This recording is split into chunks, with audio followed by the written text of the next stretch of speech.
Now, those are challenging. I acknowledge, in Vancouver we have the Chinese Cultural Center and the Croatian Cultural Center, and the Italian Cultural Center. My wife is her heritage is Italian, and we recognize that those communities many decades ago came together, and through much sacrifice within a community, they created something that really supported their culture.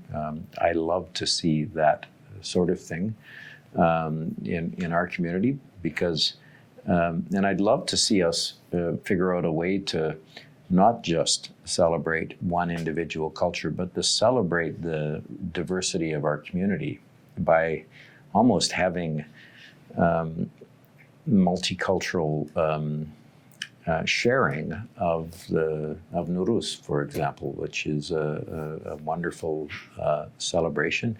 But Lunar New Year for the many of the Asian cultures is also something that I want our residents to all embrace, because the culture of Vancouver when I was growing up was largely Scottish and French Canadian, and it just turns out my mother was Scottish, my mother was French Canadian, my father's Scottish, so I was what Canada was in the 1950s and 60s, and with lots of other cultures. But we now have seen people from around the world that have made us a much richer country culturally, and in other ways too, but and being able to celebrate the realities that Afghan Canadians face and that Greek Canadians face, and the folks that are from Ukraine that are right now struggling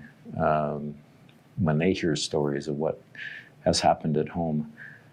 Mind you, the Iranian people have had the same realities, and so many other, certainly our Syrian refugees. We have so many of the cultures of that we acknowledge in our community now are relatively new to us, and many others have been here for decades and even generations. And finding a way to acknowledge those cultures is really important to me, because you make us richer in our community. You make us better by being here.